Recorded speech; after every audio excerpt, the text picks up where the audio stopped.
So, hello and welcome to the Czech Grand Prix. For the fourth time out of 4 races, we have Martin McFry starting on pole position for Foxdale and the 2019 champion BVN starting alongside of him. The only other car breaking the 1:40 barrier in qualifying was Emma Kickert. Both of the Simpsons have been running quite well in the practice sessions, so they could be a bit of a spoiler in the race, or it could all blow up in their faces. Who's to say with the current ARWS rule set? Alongside Kicker on row 2, we have Benoit Vuclet in the second of the Foxdales, and Edvard Holm in the second of the Simpsons will be starting 5th, alongside Gary Pacer in the March 16 entry. On row 4, we have Akira Yamamura in the Block Monster and Nathaniel Cameron out-qualifying his teammate in the Jones. Takuma Taki, a bit of a disappointing qualifying session for him in the second Racing Point. He will start 9th alongside Monica Flatter, who out-qualified her teammate, the race winner last time out, James Willington. Both of the TBA entries there starting 10th and 11th, and Diego Alvarez Torrente in the second Jones will be starting 12th. On row 7, we have Jesus Castel and John Bean. That's the second March 16 and the second Block Monster, respectively. And on row 8, a bit of a surprise here, we have Anu Voizu, who is seemingly out-qualified Tantovic, who doesn't seem to be anywhere to be seen so far in the grid. Kenan Adarlu, of course, starting 15th in the lead Euromotor. Voizu with the Scuderia Adriatica, our winner, of course, from Monaco, and her teammate, Carmen Alvarez Torrente, will start 17th, alongside championship leader, Kalon. Very poor qualifying from Alexis Tantovic. He will start on row 10 next to Pierre Saint-Laurent in the second of the Kamahamas. And on row 11, it's Andrzej Kremnitzy in the Checkmate, their home race, of course, here. Naoki Shinjo, a good qualifying session from him. He will start 22nd ahead of, the lead V8 powered entry, and also ahead of Václav Malš in his home race here. Philippe Nicolas rounds out row 12, and at the bottom of the grid, we have Humbert Moyen-Moutier and Tomo Kazama, out-qualified by the Giga Talent himself. So without further ado, let's start the race. Or start the countdown to the race.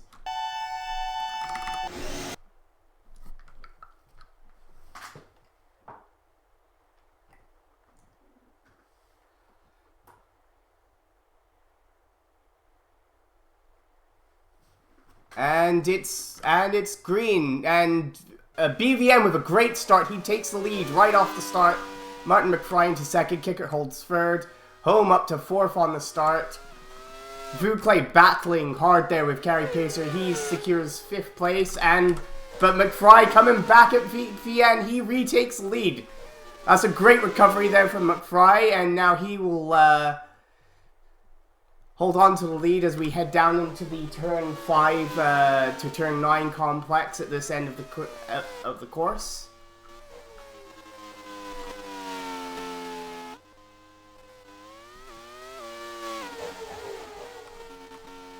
Looking further back, we have Taki up to 7th, Cameron 8th, Monica Flatter up to 9th, John Bean 10th, and Akira Yamamura with a poor start. He's down to 11th, but they're still fighting for the lead right at the front of the pack.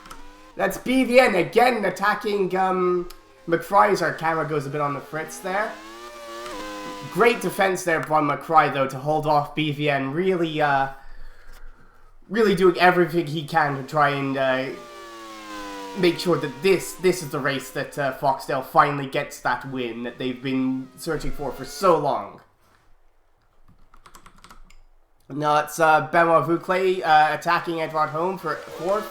Vuclet up to 4th. Both the Foxdales under fire early here, but they are definitely doing putting up a fight. They've managed to at least hold on to their starting positions. BVN again attacking McFry for the lead. And he takes it. McFry there had to back off a bit entering turn 5, so it does look like, BVN might be able to make a bit of a break here.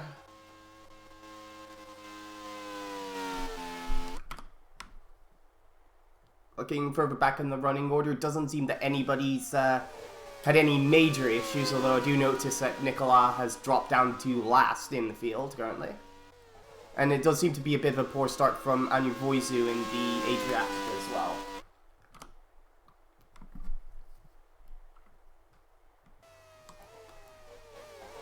Oh, it looks like oh no! Lap 2, and we already have BVN out of the race, a suspension failure. Oh, that's a heartbreaker for BVN. He was in a great position to at least have a good shot at the win, and now suddenly he's out of the race, and Voizu now coming into the pits with an electrical issue. That must explain her poor start. Running up it, we have Nicolas and Moyamudier fighting at the back of the field behind both of the mech entries.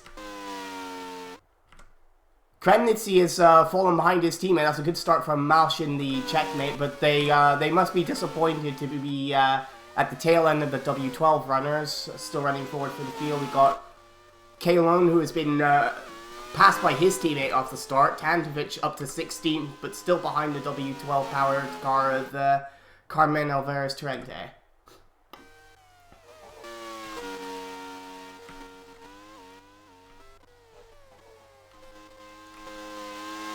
Edvard Holm has seemingly lost out on a position to Takuma Taki, who's already the only hope for Racing Point to get a finish out of this one. That's really shocking retirement to retire that soon with a suspension failure. You have to wonder, was that car was that car carrying some damage from one of the practice sessions here? It's very strange to see suspension collapse that early in a race.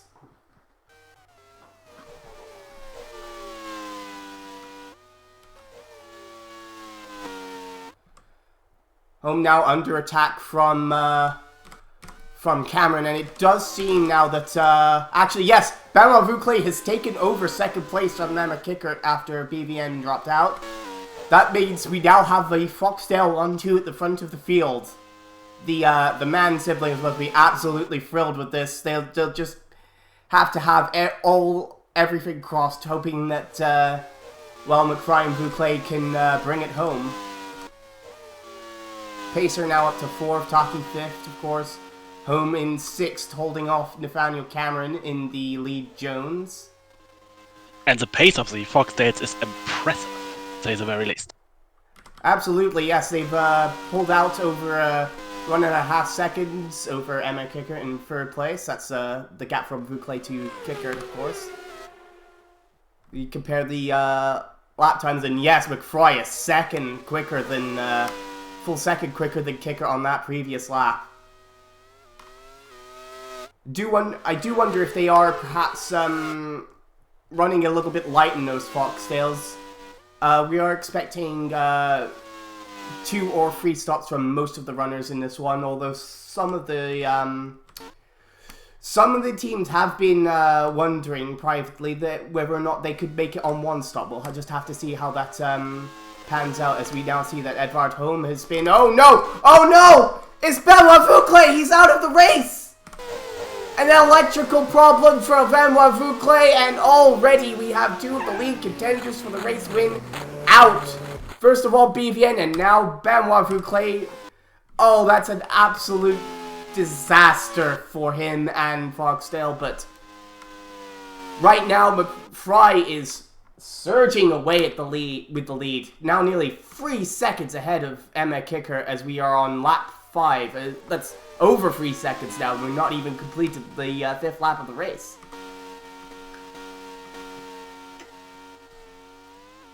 Home elevated back into 6th, but he's under attack from a Jones. This time it's Diego ARWS Torrente.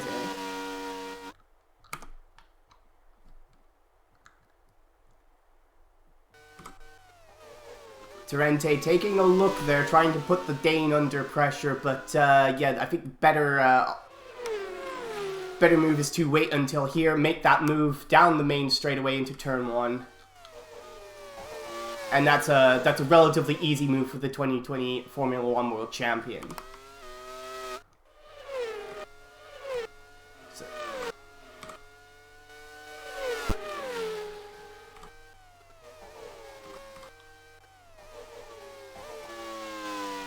As you'd expect, most of the i3s are scampering away at the front. Although Carmen ARWS Torrente looks very quick in the Harman-powered Scuderia Adriatica. She's not really under any threat from Alexis Tankovic in the Koenigsegg-powered Euromotor. If anything, Tankovic seems to have to worry about the Bentleys behind him, so... Absolutely. Although I think the Bentleys are perhaps more concerned with each other. That's Saint Laurent has, of course, moved ahead of Lone off the start, but Lone is all over his younger teammate's tail here. Lone making the move to the inside, cannot keep the car gripped on the inside there, and now he's got Václav Mausch on his tail. Bentley Power also in the back of that checkmate here, as of course Mausch, Czech himself, is hoping to put in a good performance in front of his home crowd.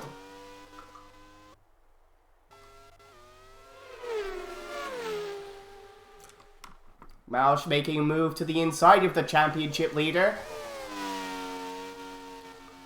Wait, was that? Yeah. Ooh, great defensive driving there by Lon, holding the pace on the outside, but Mausch with the crossover move into turn 3. This is great battling here from the Czech rookie here. Really going toe-to-toe with one of the all-time greats in the ARWS. Even if he is, ooh, saying that, though, it does seem like we may have a bit of an issue on the other checkmate, and that's a transmission issue for Andrzej Kramnici. Slovak driver, another DNF for him in this young season. That 5th place run at Monaco, it must feel very far away right now.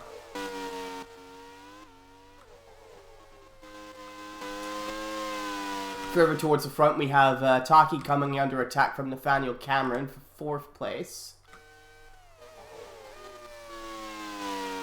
Both the Jones, not particularly quick in qualifying trim, but they do seem to be coming good in the race here. We'll see how exactly it pans out for them as the race progresses.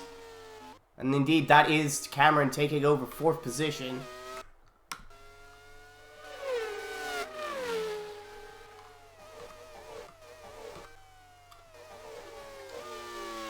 Now falling into the clutches of Monica Flatter in a battle for 7th there. And I think that's, yes, it's Mausch and Lone again going at it, battling hard for 17th place. Lone again with the defensive line entering turn 3. And maintaining a good traction there out of turn 4. Mausch has to back out entering turn 5. One can... Oh, John Bean is in trouble. Oh. Yes, that's a puncture for John Bean. He will not be able to make it back to the pits and has to retire the car. So already we have 3 i3s out of this race, although I don't think any of them were really engine-related issues. It's, well, of course, the suspension for BVN, the electrical issue for Benoit Vuclet, and now a puncture on John Bean. Just ill luck for all 3 of those guys. Mausch continuing to hound Lon for 16th place now, with Bean retiring from the race.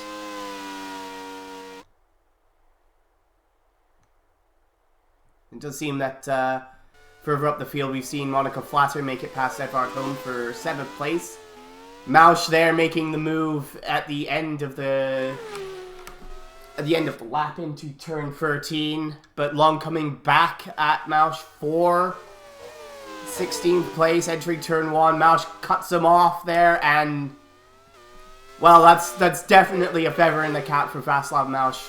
Great move for him to, after a few laps of trying, he makes it past the championship leader. Regardless of what you think of Lone, at the very least in terms of best racing in the world, that was a very good show by these two, assuming it's over yet, which is not guaranteed.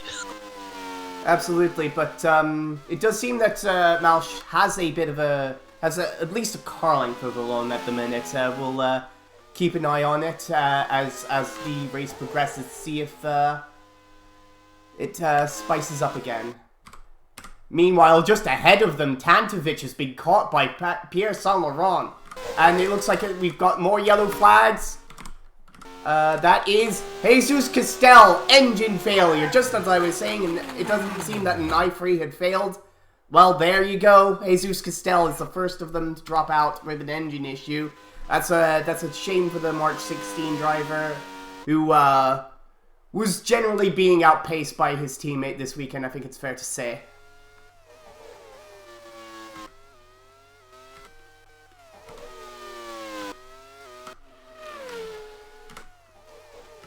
Torrente now putting the pressure on Takuma Taki for 5th place. Further up the field, we can see Kicker in a bit of a lonely 2nd place, now nearly 6 seconds behind the leading Martin McFry.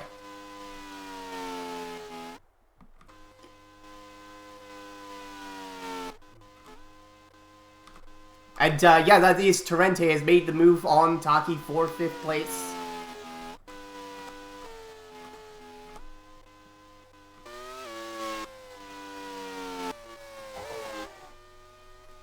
And Tantovic, yeah, really under pressure here from Pierre Saint-Laurent. They must not be getting very much grip at all through these corners. It's frankly shocking to see. The i3 power in that Euromotor just not doing nearly enough, not being used nearly enough to hold off the Kahama. And you can see just from the onboard there how much quicker Saint-Laurent is through the corners here. And it did seem that the battle is not over yet, as Lund has made it back past Mausch. Fortunately, seemed to have missed the move there, but that battle definitely will be raging on for quite a while. I have to wonder if Mausch maybe might have, in a bit of exuberance, may run off the course and gifted that position back to the veteran Lund. Actually, and we've got another overtake here further up the grid. That's the Norris Ring winner, James Wilmington, making it past Akira Yamamura for 9th place.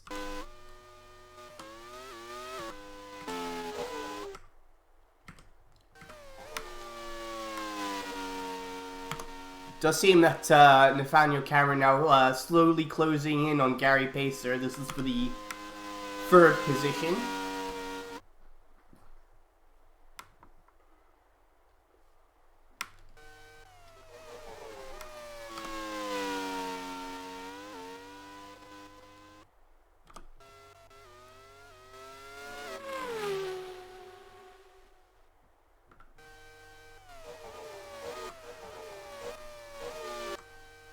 And I believe we should be entering the first pit window here, as Yamamura still trying to come back at Wilmington in that battle for 9th.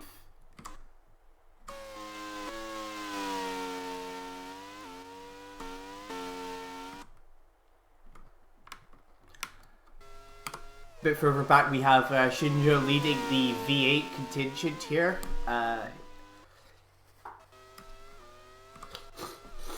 Being closed in on that now by the recovering Anu Voizu.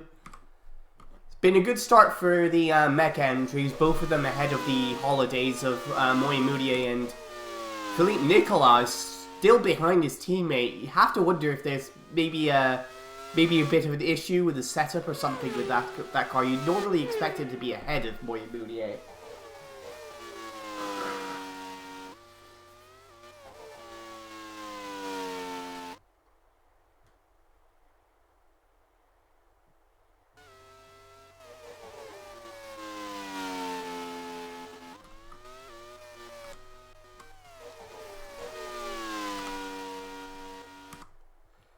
And here, Cameron now putting Pacer under attack for that third place. Pacer with enough pace down the main straight there to hold off the Ford-powered Jones there. I think that's Ford in the back of the March 16 as well, to be fair.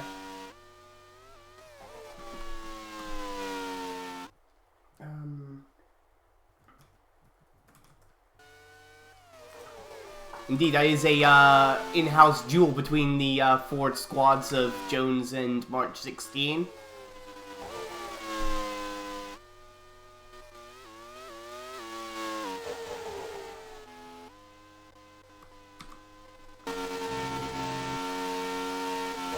Getting on board with Cameron now. Can he get a run down into the turn 10? At the bottom of the hill here? Not quite. Pacer there maximizing his exit speed out of that corner, trying to do everything he can to hold the Jones behind him.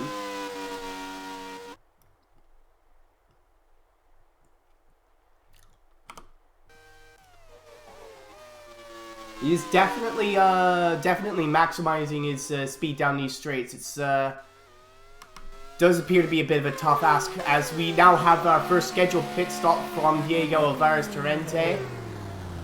That's definitely a pre-stop strategy here for Torrente in the second of the two Joneses at this point.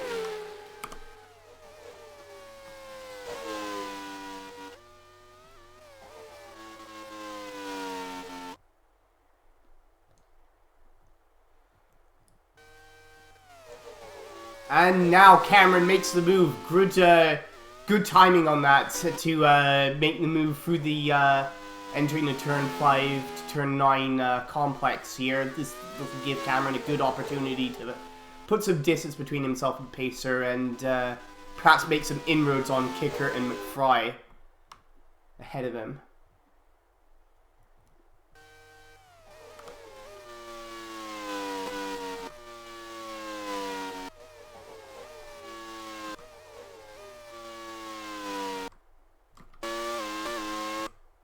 It does seem that Yamamura's made it back past Wilmington in that battle for what is now 8th place with Torrente's pit stop.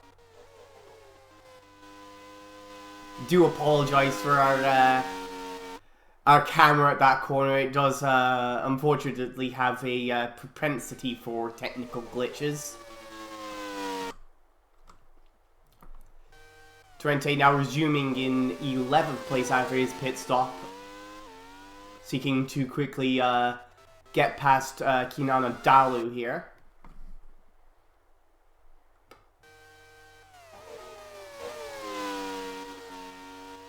And indeed, that's a bit of an easy move again for Torrente. His sister Carmen also running quite well here in 12. She doesn't seem to be very much troubled at all by the W12s behind her, as we now see that Václav Mausch is entering his pit window. Scheduled pit stop for the checkmate in front of his home crowd. Mausch actually from Brno, I hear. So definitely wants to put on a good show in front of his friends and family. Voizu also in the pits now. Scheduled pit stop for her, following her initial issues right at the start of this race.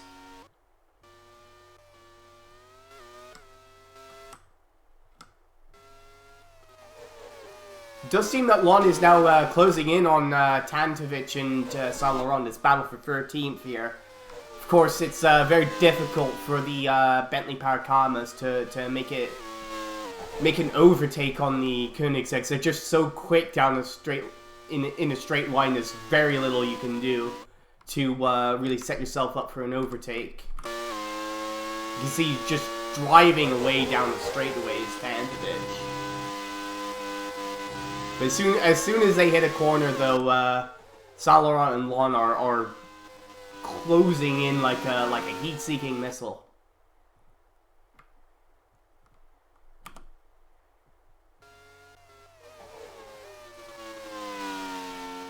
Of course, the issue here for Saint Laurent is now that, and indeed he bails out, makes it into the pits, as I was just about to say, it put him in danger of being overtaken by his teammate, being held up behind Antovich for so long.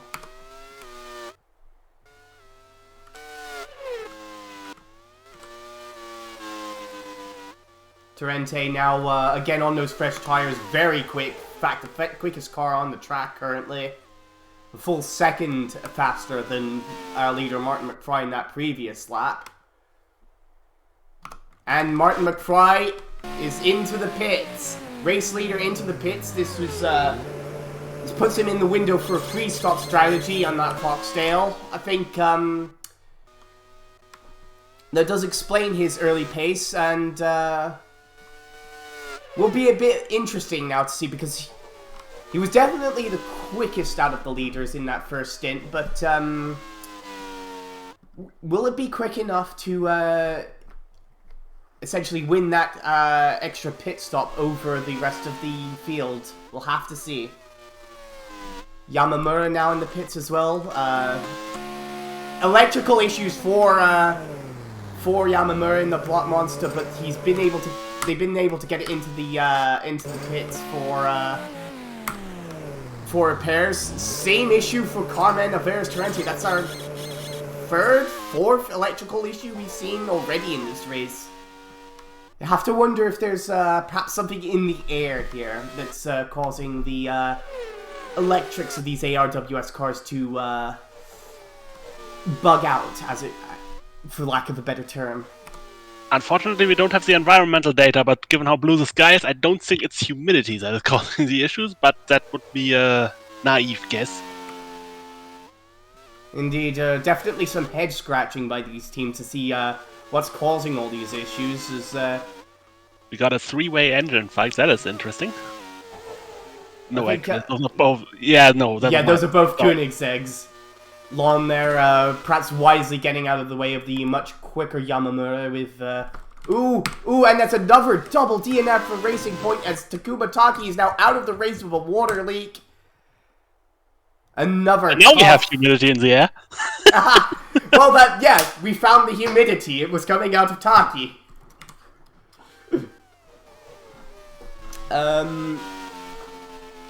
Yeah, Yamamura will want to very quickly dispatch Tantovich here. They're losing buckets of time behind that Euromotor and of course they were battling with that's maybe a bit overzealous trying to overtake there, and but they were in that battle with Wilmington in the lead up to that pit stop. This is just going to really hurt their chances of maintaining the advantage over Wilmington.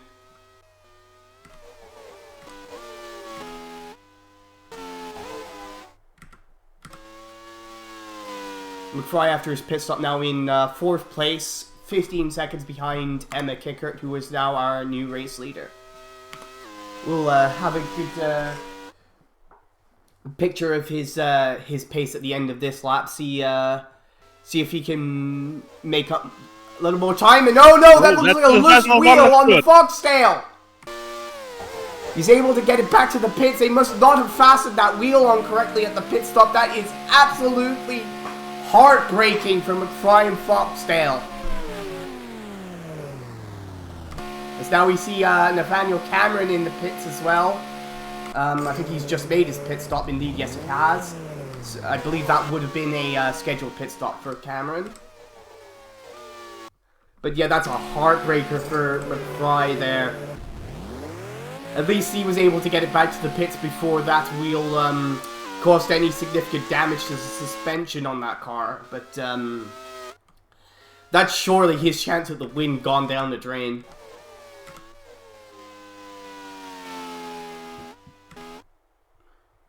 About the only good news is that he's now got a lot of free air and can just pump in the laps with basically no ban. Yeah, see, if he can just get back in the zone that he was in earlier in this race, he could still well come out with a very good finish. As we now see Kalon making his first scheduled pit stop, championship leader, of course. Now it's going to be interesting to see whether Tantowicz was really holding the V12s up, or whether he was just, for lack of a better term, just a regular pace setter. But well, I mean, Saint-Laurent was Lon was right on Saint-Laurent's tail as Saint-Laurent pitted, and now that's a significant gap between the two Bentleys. That is indeed a number.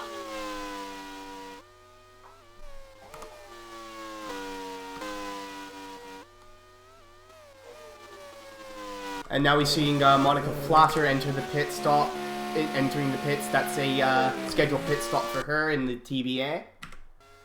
Elevating Edvard Holm in the second of the Simpsons into the third position. I do wonder if perhaps Holm is looking at perhaps a one-stop, because he's significantly slower than Kicker in this first stint. Already 24 seconds behind his teammate, and we're not quite a third of the way through the race yet.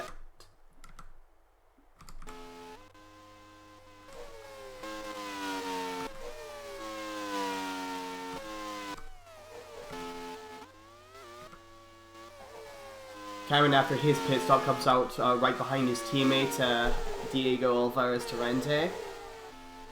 Cameron, though, I do believe is on the two-stop strategy, so I'm not sure if this is quite the ideal strategy here for Torrente, but we'll see if the former world champion can make it work. As Emma Kickert now comes into the pits, as does Tomo Kazuma. Scheduled pit stops for the pair of them.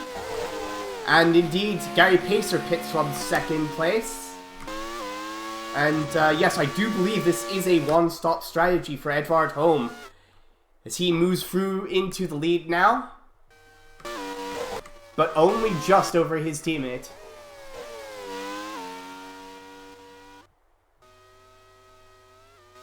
And without too much surprise, I think, Martin McFry has just set the fastest lap of the race. He's really on the charge now to try and make something out of this race after that horrible ill luck with that loose wheel. That's Kenan Odalu also making a scheduled pit stop in the Euromotor. Whoa, what just... That was a bit... He was very much not throttling his car carefully while exiting. That's... Yes, that's very... Well, I suppose we should be counting our lucky stars there that nobody else was in the pits at that time, as that could have been a bit of a nasty accident. Fortunately, nobody seems to have had any issues as a result of that, but a bit of an embarrassing pit exit there for Kenan Ardalu. Now Kishinjo now pitting from the lead of the V8s. As we now see Lon and Mausch again going at it. This battle for 15th rages on. Humbert Moya-Moutier now in the pits as well. All these cars, I think, at this stage quite clearly on a two-stop strategy. It's Lon now making a move at Mausch. That is 15th place, going to the championship leader. What is going on with that? Ooh, that's good spot there. Throttle issues for the lead Simpson. Oh, that's really gonna set Kicker back here. That might give perhaps McFry something to fight for. Actually, is well, of course he's well ahead now. At this stage, but of course it still needs to make one more pit stop than Kickert does. we now see, I think that's, yeah. Cameron has caught Torrente. I was trying to remember how this race had gone for the two Joneses, but yes, Cameron now catching Torrente. Torrente still expected to make 2 more pit stops. Cameron just the 1 at this stage, so that's not a great sign for the 2020 Formula 1 World Champion as he tries to fend off his teammate in a battle for second. Well, I have to point out, Martin McFly is not too far behind. Only about a couple seconds behind the battling Joneses. And let's just say that Team Principal is now stuck between a hard and rock place, because on the one hand, letting Cameron pass would be pretty much destroying the DAT's race, but losing to McFry would hurt neither of them, so...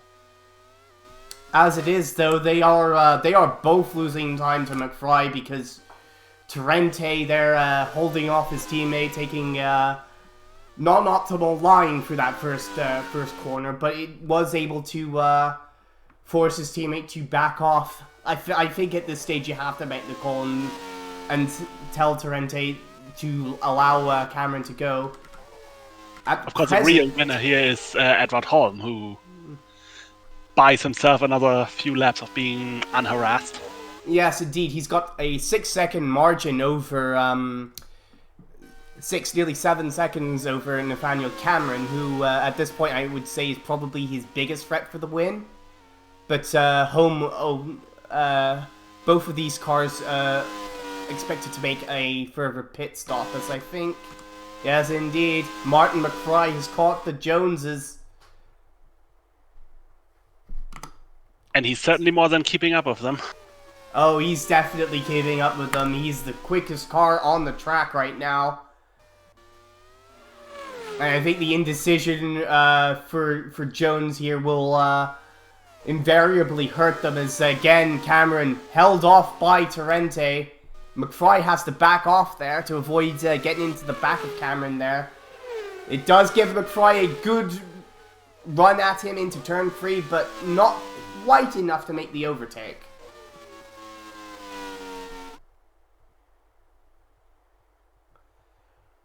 On the run now down to turn 5, and there's no such issues for McFly. He makes the move decisively on Cameron.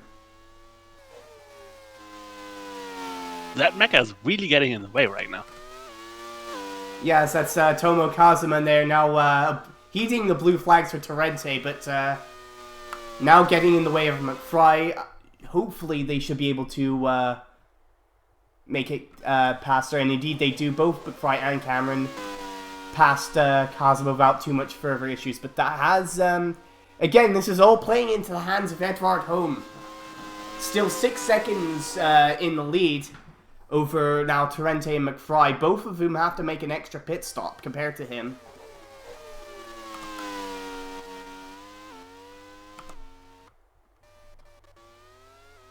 Further back, I think Lon has taken 15th back from Malch in that titanic battle between the pair of them, as now we see McFly easily make it past Torrente into second place.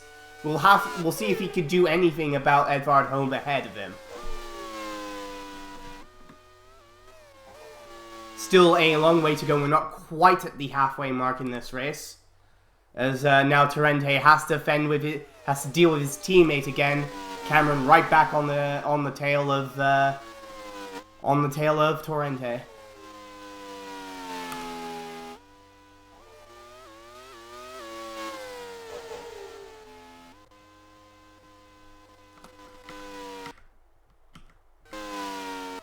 In fact, I'm noting now that Philippe Nicola has moved into the lead of the V8s. I don't think he's pitted yet, and indeed, he seems to be on a one-stop strategy as well. That would explain why he hasn't been terribly quick in the early going, but again, if they can make the one-stop work for Nicola, that would definitely help him out in the points battle.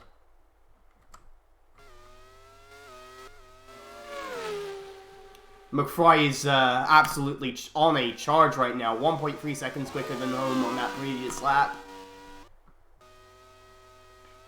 But of course, it won't be enough for McFry to overtake the Sims, and he's got to pull out another pit stop over him.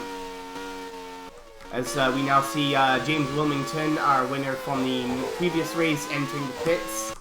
Been a bit of a quiet race so from Wilmington, but then again, so was the Norris ring.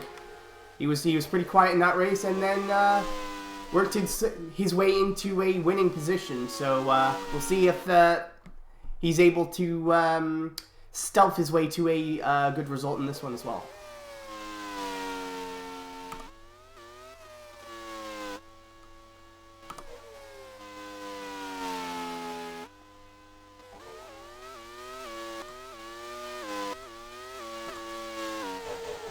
It does seem that the Jones battle has been settled in Cameron's favor at present, as he's made the move on his teammate, but definitely has used up a lot more of his tires than he would like, as Alexis Tantovic is in the pits, a scheduled pit stop for the Euromotor, who is really having a very disappointing race, I have to say, after finishing second last time out. He's more battling the W12s at this stage. And he's going to fall quite a way behind them, so... Indeed. I think this is a... Although, to be fair, I do believe that this is a one-stop strategy for Tantovic. A bit of an early first pit stop for him, but... I do believe he won't need to be pitting again, so... yes, indeed, that's a one-stop strategy here for Tantovic.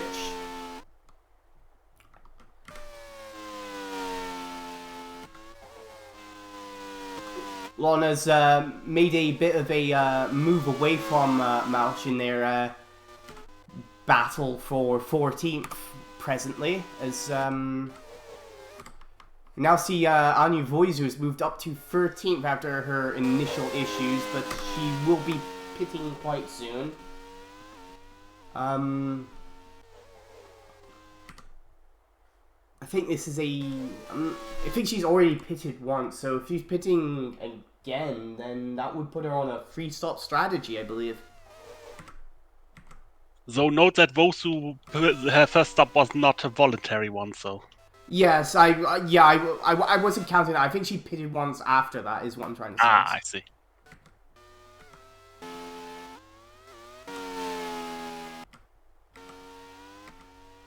Shout out to the younger Torrente for being the clear leader of the W12 club and having been so pretty much all race. Yeah, she's definitely stamping her authority over the W12s in this one. She's been quite outstanding in this race. I think did she pit for a electrical issue earlier in this race, or am I mixing her up with Voizu? No, that was her, but I think that pretty much didn't hurt them too much because it worked in their strategy's favor, so they pretty much just used the opportunity to put some fuel in the car and went on their way. Yes, that would make sense.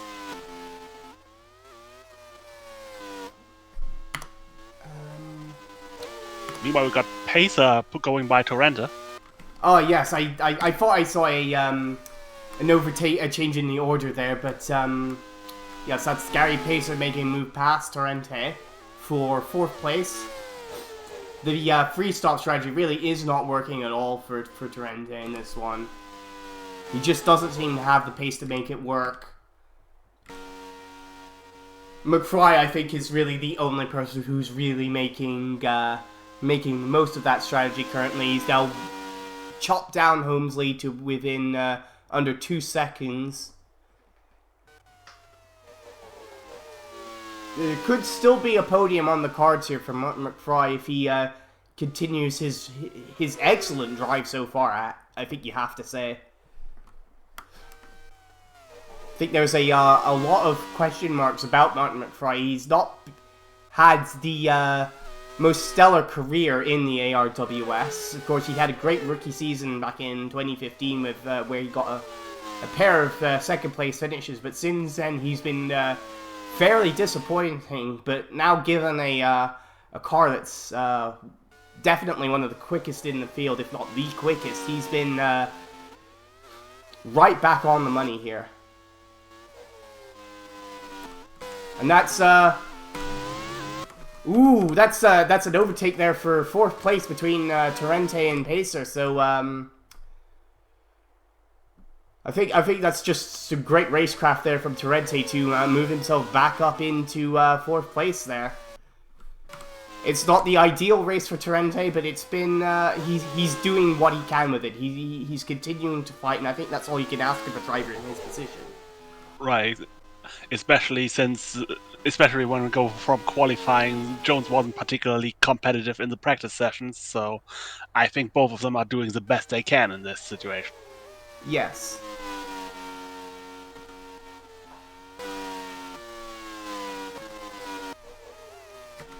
That's Emma Kickert, meanwhile, has made it past Monica Flatter for 6th place. Kickert also on a bit of a recovery drive herself, following that throttle issue earlier in the race. And Torrente now making his 2nd pit stop of the race, right at the halfway mark of this one.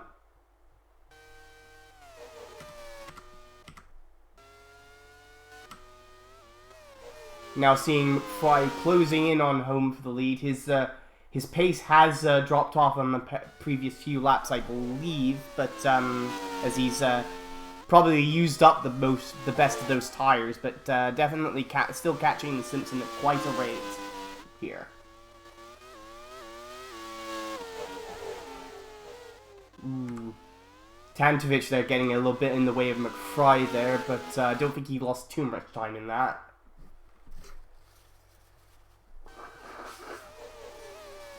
If anything, it seems like he gained. At least that's true, yeah. Probably more than even out by home zone issues with lapping the Euromotor.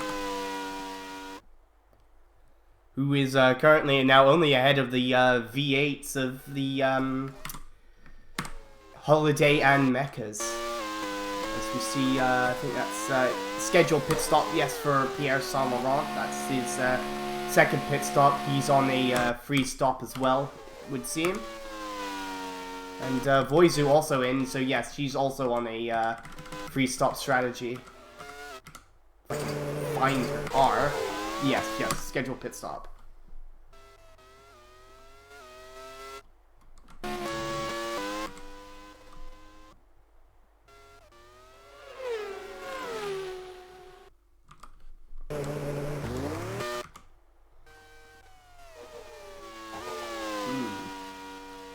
McFly actually lost a bit of time to home there at the end of that lap. I wonder if he did he get held up by traffic there, perhaps? So we see now Philippe Nicolas making his 1st and only pit stop, scheduled pit stop for him.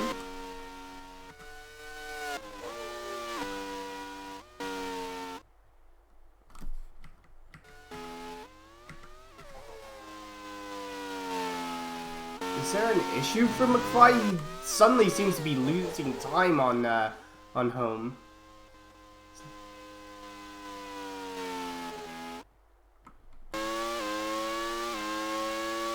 Perhaps he's already worn out his tires, whereas Holm, who's been pretty much nurturing them all race and is now on a very light fuel load. Probably that's the reason, and of course some traffic. Yes, although we are expecting McFly to pit quite soon as well, so in fact I think McFly might hit the lap before home, judging by their fuel loads there. It does seem that yeah, McFly probably has just used up his tires too much, trying to make up for the of course the loose wheel earlier in this race. Of course, we don't know how safe Holm has been driving. Maybe he has some juice left in him and he was told to use it, given the crucial state we're in right now. That is true. Although Holm does have McFry covered by effectively a pit stop at this stage in the race. It's, I mean, Cameron's still back there, although he's dropped a bit of time recently. this race is by no means safe at this stage for Edvard Holm.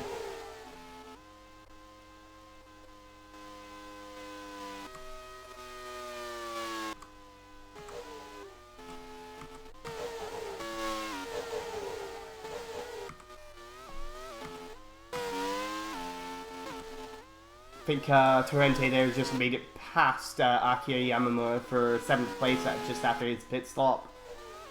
Now really reaping the benefits of those fresh tires. He's had a bit of a disappointing race in the first half, despite his efforts. We'll have to see if he can make the most of it in this second half and perhaps still grab a top 5 or perhaps even the podium finish, as we now see Nathaniel Cameron off the track with a puncture just short of the pit entry. Oh, that's crushing for the Brit, who was having a great race in this one, but just could not get it back to the pits in time, as we see Václav Mouse returning to the track. I believe that's a scheduled pit stop for him. Pirelli making a statement as they already lead the Harvey Jones Memorial Trophy, and they are the only ones so far in this race who didn't have a puncture. Michelin and Goodride both seeing cars drop out.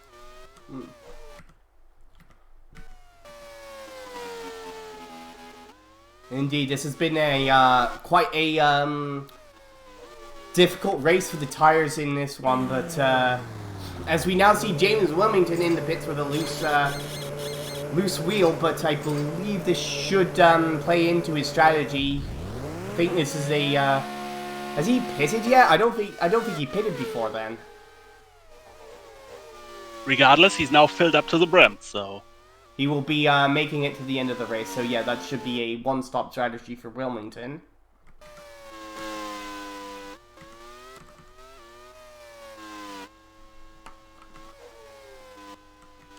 Now seeing Holm putting in quicker laps than McFry, and in fact both of them are entering the pits here, Holm and McFry. Pit stop battle between the two leaders on the track, or were leaders, as we now see Gary Pacer go through. And oh, it's painful. McFry has to wait for Holm to avoid an unsafe release. That is bitter. Indeed. The Foxtail crew had just completed the pit work there. McFry was just about to leave, and then, no, he had to be held up to avoid risking a collision with the one-time leader of this race, Edvard Holm. But up with the current leader of this race, Gary Pacer now is currently under a second ahead of Emma Kickert, as the other Simpson is looking to reclaim her status as the leader of the race, at least for a time. Meanwhile, Tantovic is back to holding up the W12 cast. Indeed, that's Saint Laurent and Voisin now.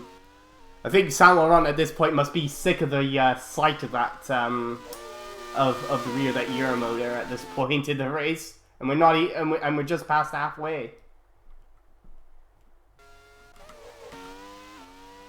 Kickert has now caught Pacer for the lead, and indeed she makes the move. Can she hold it on the inside here? Pacer does try, but there's just no resisting that Simpson. Emma Kickert back in the lead. And that is Voisin as well in the background there, having taken 13th from Saint Laurent. Maybe the Scuderia Adriatic, I can try something.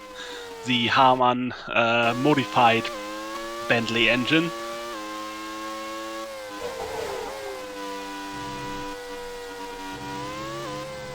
But we do have reports that Harman struggled to finance that engine program. It certainly is reaping benefits on the track.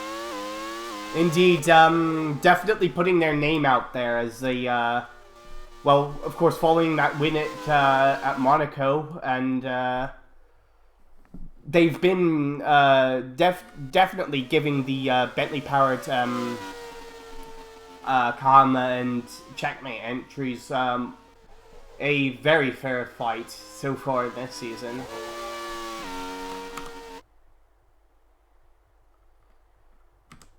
I think that's, we've got, McFry has actually gotten past Edvard Holm. Missed that, while we were watching the, battles further ahead on the track, but, oh, this is a big train here behind Alexis Tantovic. But, at the very least, the i3 powered cars are, able to quickly make it through here, but Pierre Saint-Laurent is, must be fuming in that helmet there. And watching all these cars pass him, and he can't do anything about it. Schedule pit stop here for Akira Yamamura.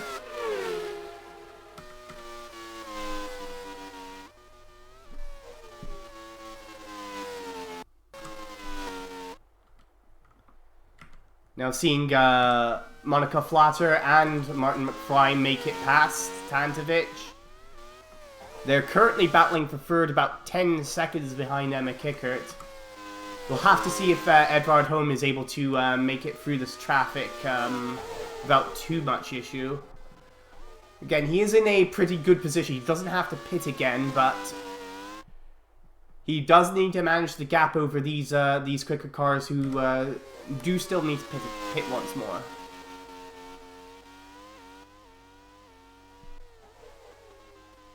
Fry now all over the back of Flatter in the TBA. Is he able to make a move here in the end of the lap? Indeed he does. And that will give him some free air to now try and start building a gap again over Edvard Holm and perhaps still have a shot at winning this race. It's going to be very crucial for him to see if he can get by Flatter, because I expect she could really hold him up if that doesn't work out.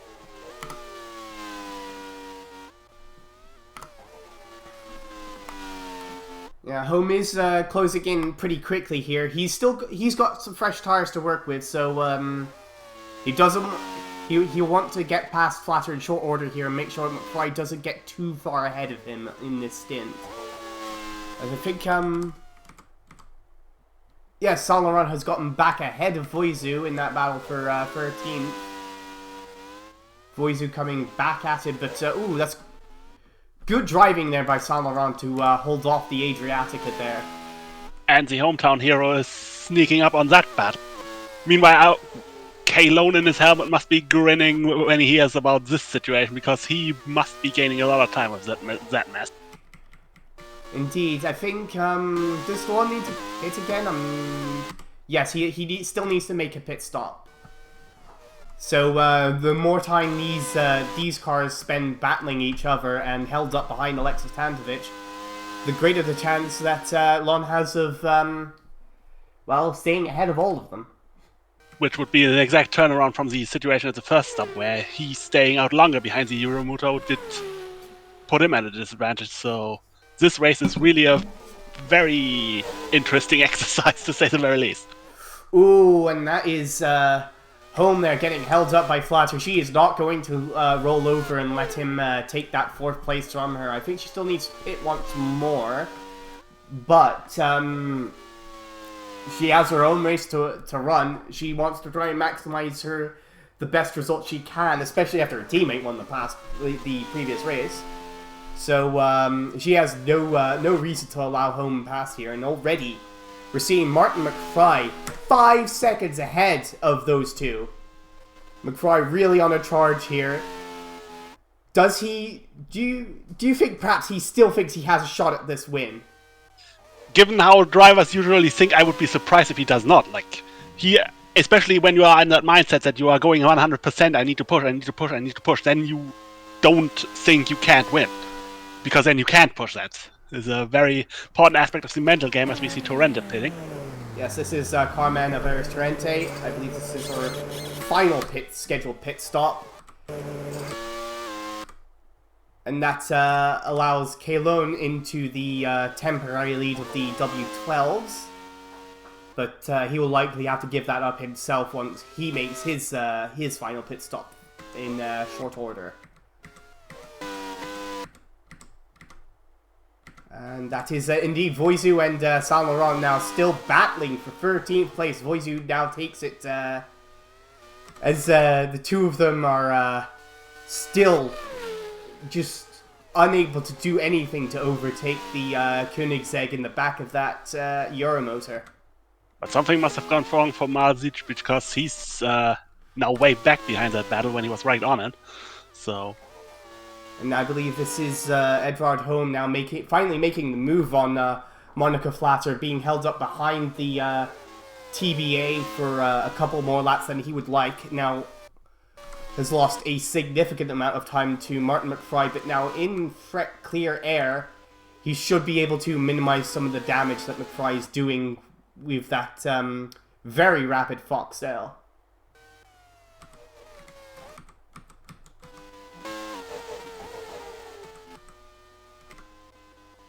Mausch is not too far behind, I don't think. Yeah, but he was right on them, so something must have gone wrong, or he did try and overtake too early. Possibly. Doesn't seem to be any sort of technical issues for Mausch, and we now see Emma Kicker pitting from the lead. Scheduled pit stop for her. And that will hand the lead right back to Gary Pacer. But for how long, though? Because you can see right there, that is the Foxtail of Martin McFly within a second of Gary Pacer. The second time, actually, the Pacer's taken the lead through pit stop strategy, and he's already under attack from a quicker car on a different pit strategy. Actually, does Pacer need to pit again? Yes, he does. McFly now over 9 seconds ahead of Edvard Holm in that Simpson. He'll be wanting to get past the March 16 here very quickly to continue trying to make progress, doing everything he can to keep give himself a shot at the win. As Keydano Dalu now pits again.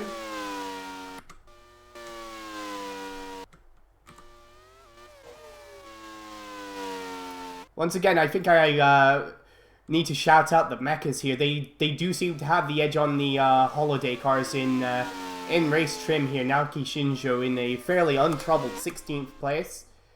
Kazuma there running ahead of Moyen Moutier. And Nicolas there bringing up the rear of that group. But he doesn't need to pit again, so this race could still fall his way. You now see... oh, and that's so that's Martin McFly has made the move for the lead here, as we see Kalon making a scheduled pit stop. McFly not losing too much time there behind Pacer. And Monica Flatter has an engine problem on the TBA. Oh, that's a bitter disappointment. After her issues in the previous race, where she had that throttle issue, which caused her to become a temporary chicane, and that Koenigsegg is not long for this world in this one. She was she could have won the race in Nürburgring, but since then it's been terrible luck for her. She watched now her teammate win a race. She was on for a good performance here, probably likely to finish ahead, but now, well, I have to wonder, she's got to pull that car off at some point. She's now giving up, but again, with how important points are, maybe there was a hope that, I don't know, if the fire would go up by itself. Yes, maybe it was just smoke, but no, unfortunately, Monica, it was not smoke. There was fire there. And Lon is in that, is behind the duo of Vosu and St. Lawrence, so that will be a hard battle all the way. Saint Laurent now I think Voisu was thinking of making a move on Tantovic there, but that compromised her speed down that straight, and now she's watching both the Kahama Bentleys pass her by. That's got to be a frustrating experience.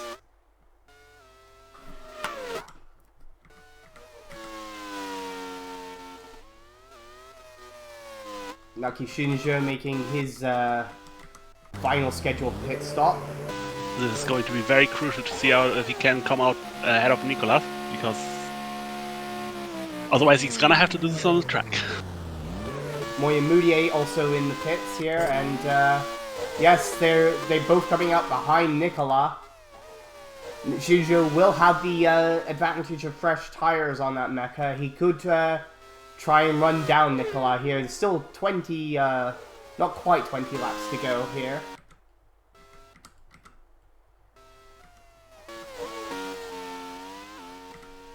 And Lana's now also made it past Saint Laurent for 11th place.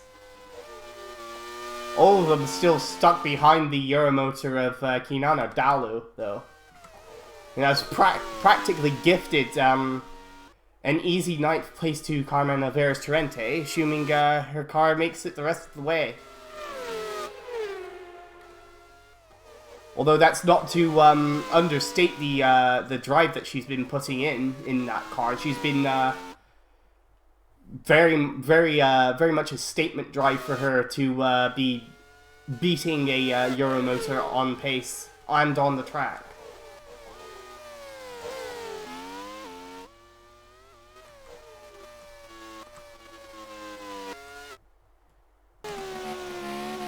Tomo Kazuma, now the last of the V8s to make her final scheduled pit stop.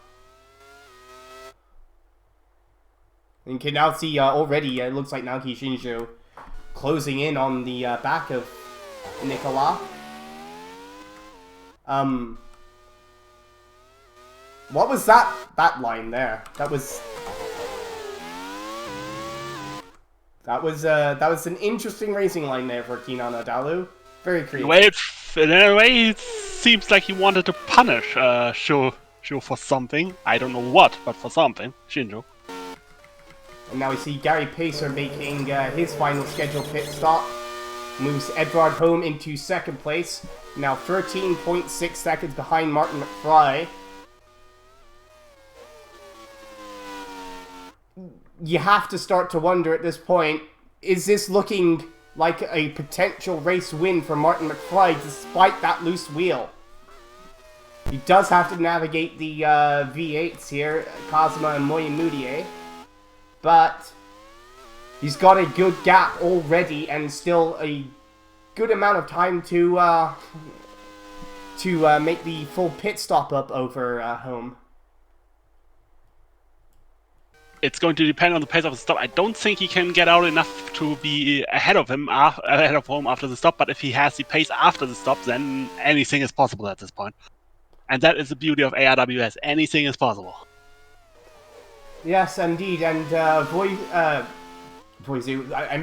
Malch has moved himself back into this battle. The battle of all the W12s who cannot overtake a Euromotor, although that's not through any fault of their own. That engine is just simply too powerful for them to realistically attempt an overtake.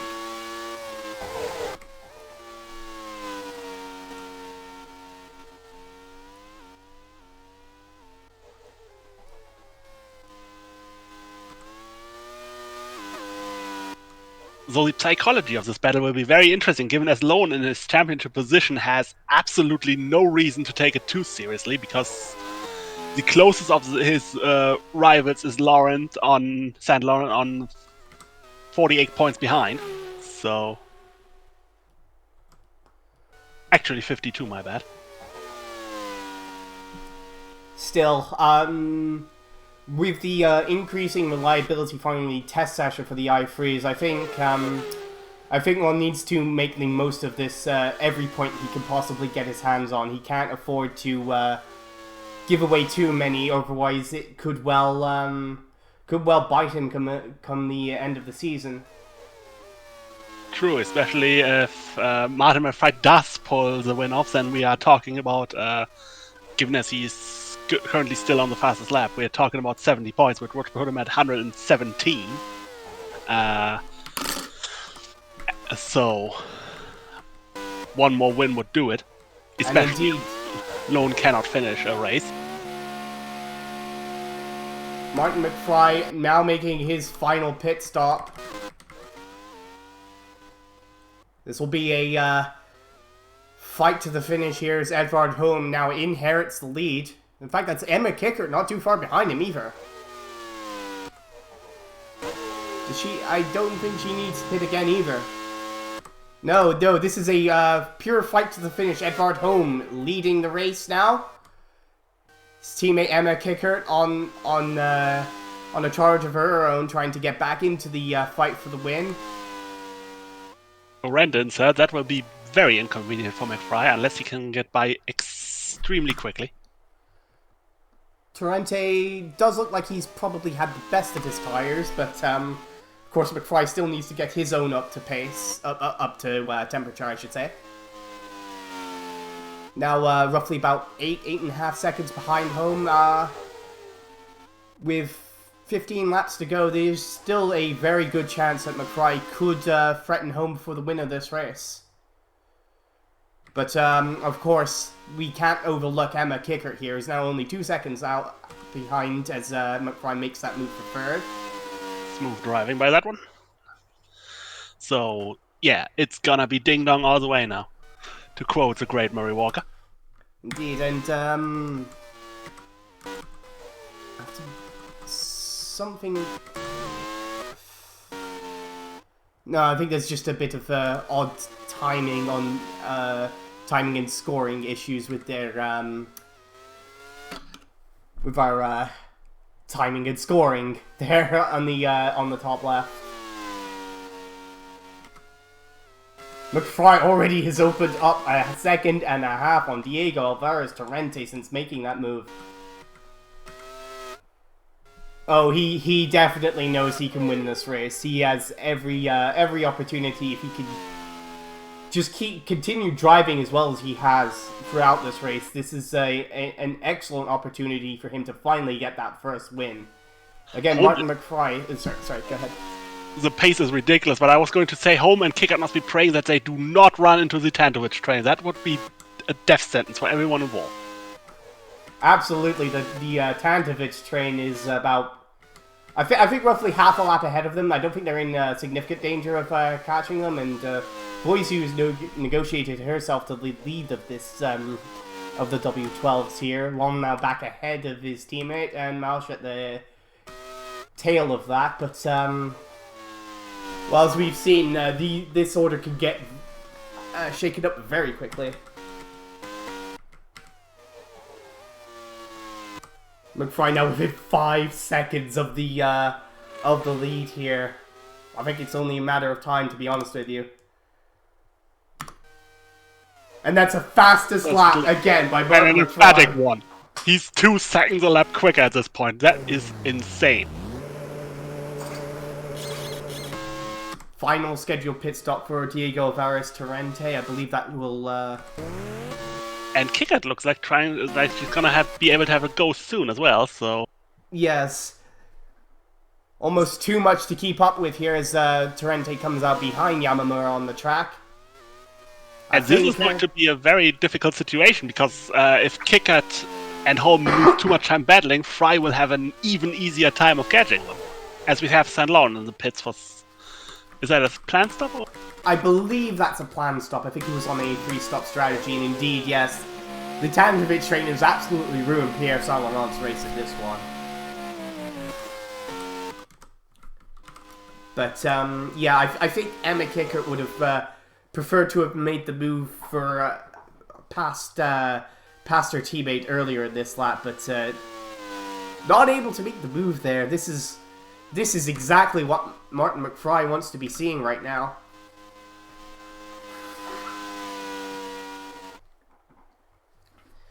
If Emma Kickert has any hopes of still winning this race, she has to make this move now. And again, she just can't get the get the speed out of the corners. McFry's catching these cars very quickly for the lead. Kicker now finally getting to the inside of her teammate, and she takes the lead. Now Hole can't be upset about this. He needs to block McFry for as long as humanly possible if his team is to have a chance at winning this one. Absolutely. It's been a valiant drive for Edvard Holm, but I just don't think he just hasn't quite had the pace to make the most of this one-stop strategy. And he tried to force McFry to back out there, but there's just no resisting the pace of this Foxtail. It's so fast right now. Yeah, and the move to go to the outside to block him was a good one, but he started a little bit too late, so he couldn't really pressure him into this aborting the move. So it's gonna be now down to Emma to finish the job by herself, and that's gonna be a tall order. Yes, there's still a good 11 laps to go at the end of this one. Kicker only roughly a second ahead of Martin McFry, who has been 2 seconds a lap quicker than Nick Simpsons in his charge to put himself back in a position to try and win this race.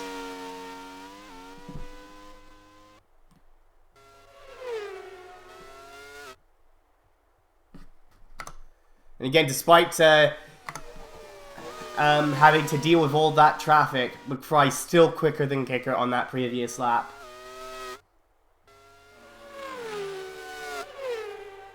I think that's the holiday of Nicola they're closing in on now. McFry must be looking to make a move down this straight into turn 5. Just like on their teammates, and Martin McFry, incredibly, is back in the lead of this race.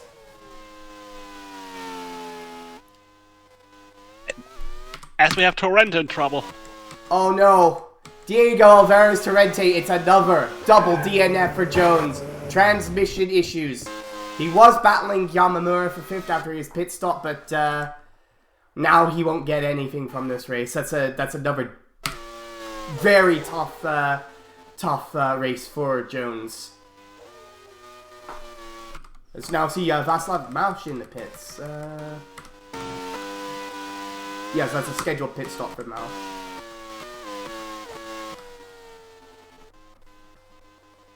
And if these standings hold, then I'm afraid Jones will be the only team left with 0 points. What a bitter season for them so far.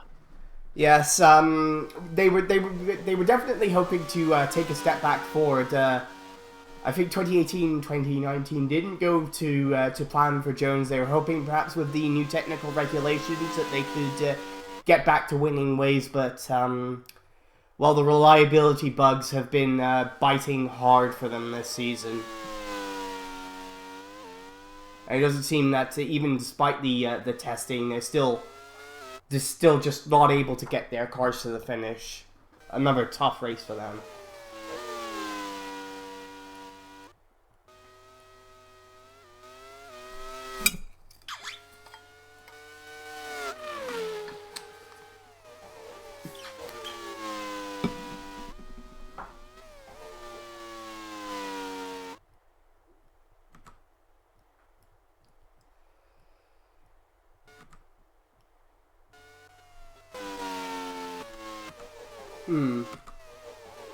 Gary Pacer might have a shot at a podium here. I'll have to check his lap times, but he's not terribly quicker than Edvard Holm, but he's not too far behind either.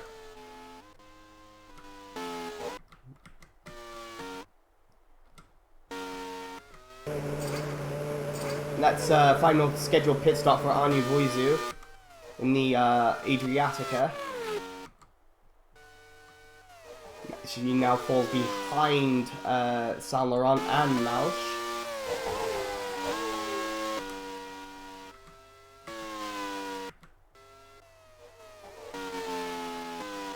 And leaves Kalon as the only car now in the Tantovich trade. And it doesn't seem like he really can go Tantovich's pace right now either, so it's pretty much... that train is pretty much dissolved for the time being, at the very least.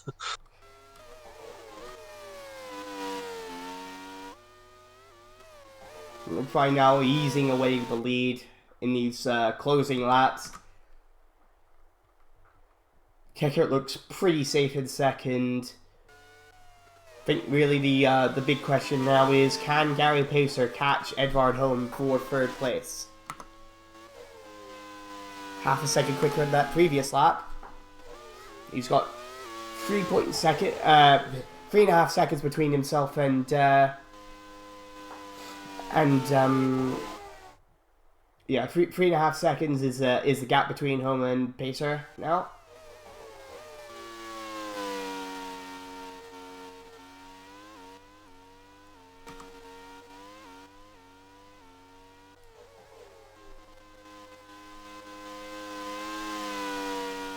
Been another tough start to the season as well for the March 16 team. They've shown some good pace in these early races, but just haven't been able to get the finishes. Looks like hopefully Gary Pacer should be able to close this one off, and maybe he could even sneak a podium here.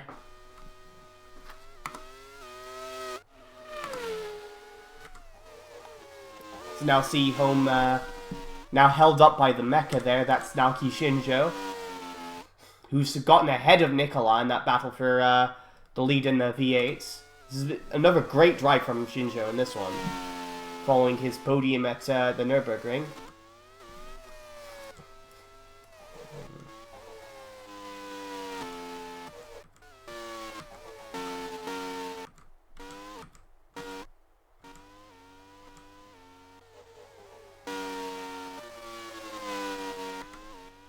I think, yes, it must have been something that happened to Václav Mausch again. He's dropped significantly behind Anu Voizu. I wonder if he's, not the first time we've seen him just suddenly lose a load of time, but can't seem to figure out what's causing that. Maybe he's just, being a bit over-exuberant in front of his home crowd.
That's not a good lap so far from Gary Pacer. I'm not sure if he's got the tires left to really challenge Holm for that third place.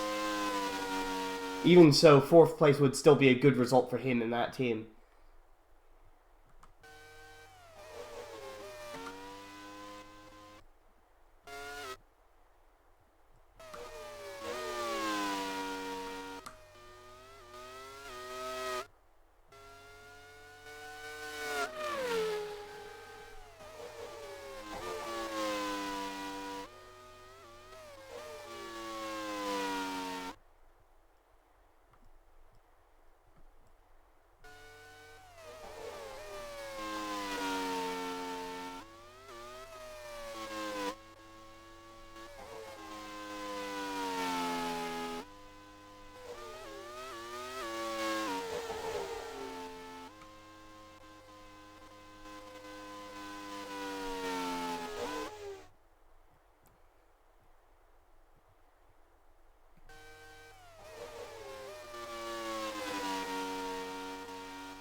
I know Voizu's a lot behind Kinan or Dalu, but she looks like she's being held up by him right now. Oh, Edvard Holm just suddenly lost. Oh no! Edvard Holm has lost the podium!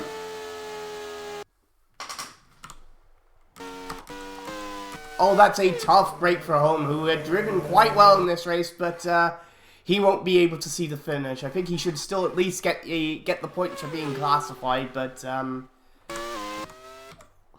when it looked at one point like this race was his to win, to retire from this race is a bitter disappointment.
Yeah, I don't think Saint Laurent is going to be able to catch long before the end of the race either. So looks like our positions are pretty much set, barring any further retirements.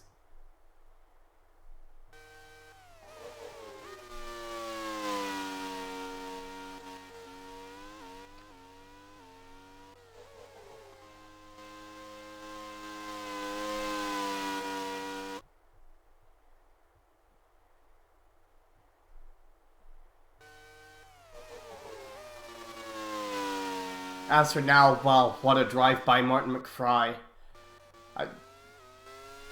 I don't think he's put a wheel wrong all race. His team has, but not him. As the common wisdom goes, you...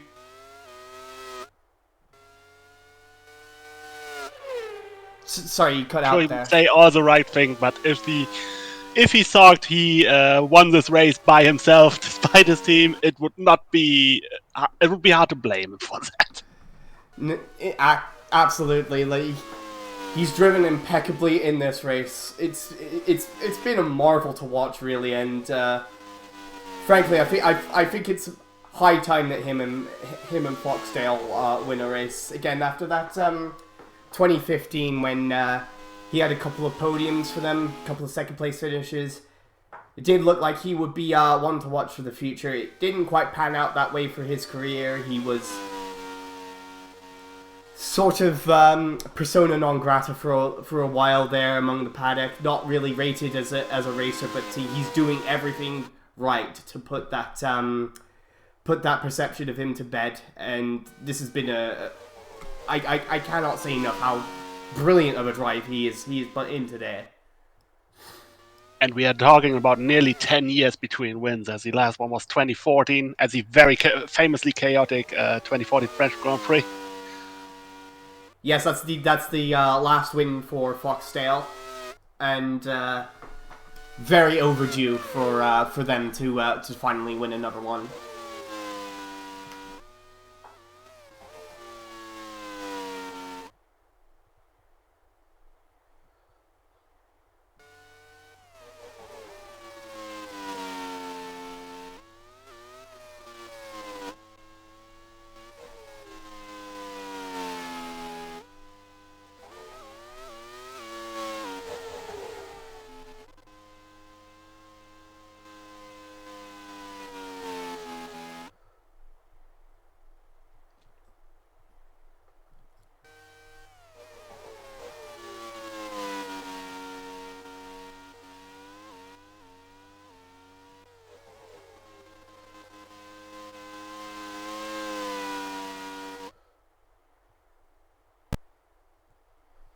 Oh, was there it?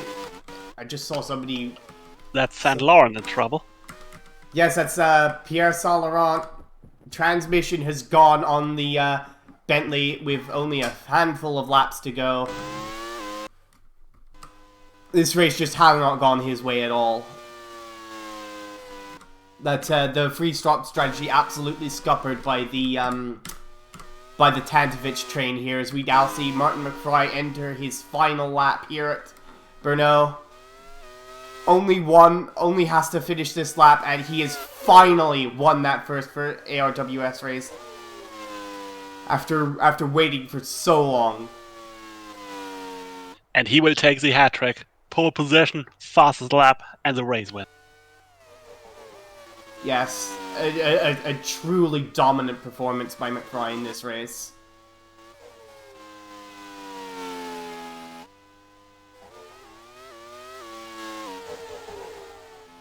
Even if in the middle of this race, it didn't quite look like it would be that way, but no, he's put to bed, I think, at this point any notion that he could have ever lost this race. This was an immaculate drive, I think you have to say.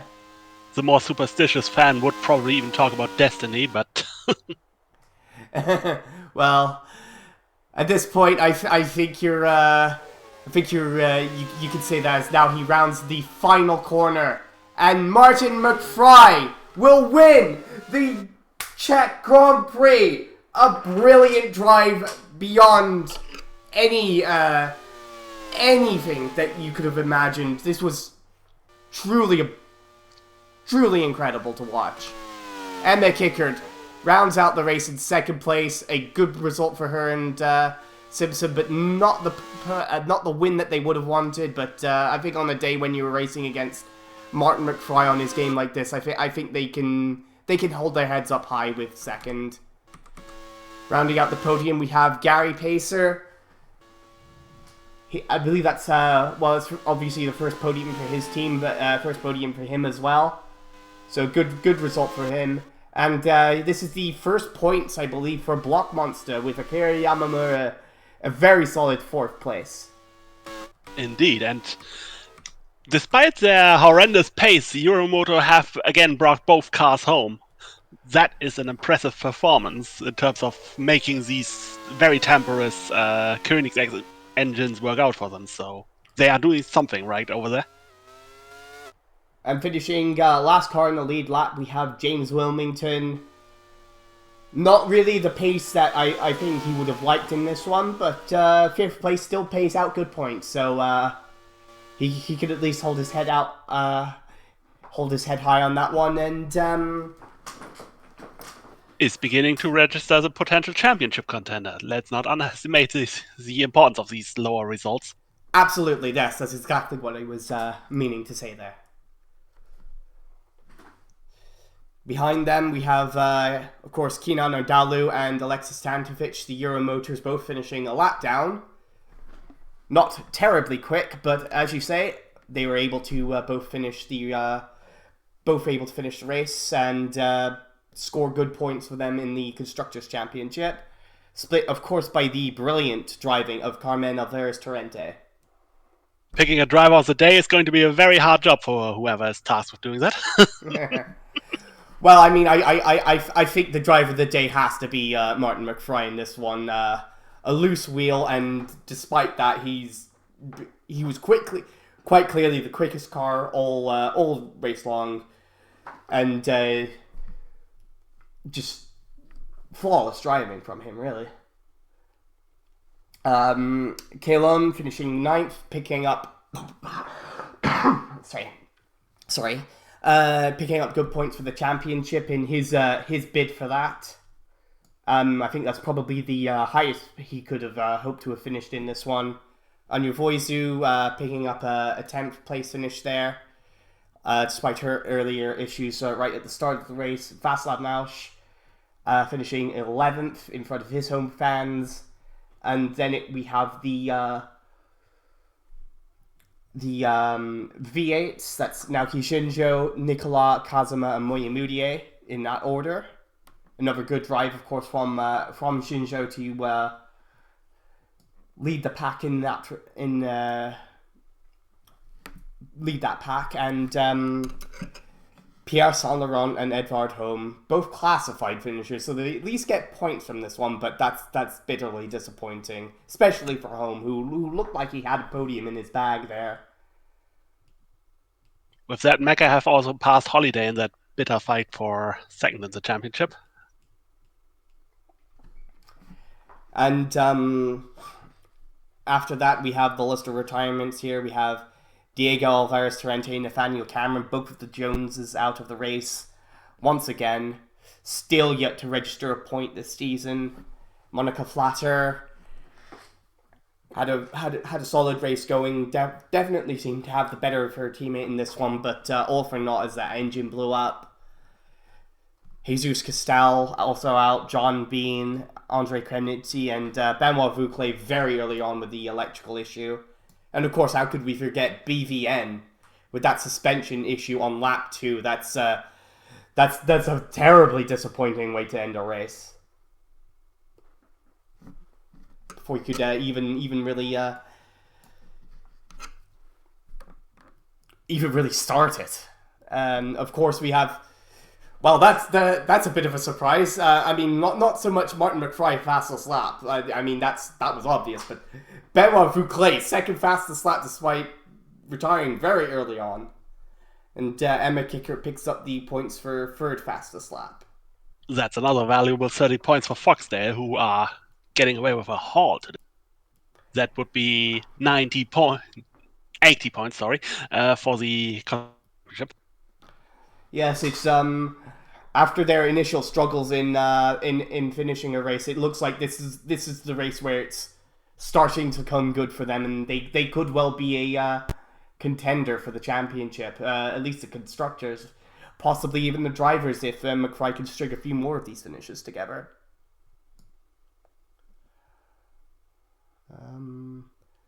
I'm curious to see how the Euro Motors rank in terms of the fastest lap, and it's not looking good. Tantovic there with the 21st fastest lap, only half a second quicker than the Mecca of Naoki Shinjo. He was slower than all but one of the W12 cars, and I think, if I recall correctly, Kremnicki also retired rather early, did he not? Yes. He. I don't think he made it to his first pit stop, and that's. That is. Oh my god, that is insane. His fastest lap is 1.8 seconds slower than the fastest W12 fastest lap. What was Tantovic doing? Well, what he was doing was finishing 8th in the race and scoring some championship points, and forming a train, I guess. Well, at the very least, he will get a job as a train conductor if the racing career doesn't work out. So that's something, I guess. Yes, there's always hope somewhere else if as long as you put in your best effort. And well, I mean, Tantovic wasn't the quickest, but he finished the race and didn't really look like he was going to crash out at any point. So at least there was that. But with that, I think that's the end of our race broadcast. We'll see you next time at the New Hampshire Motor Speedway in New Hampshire, of course.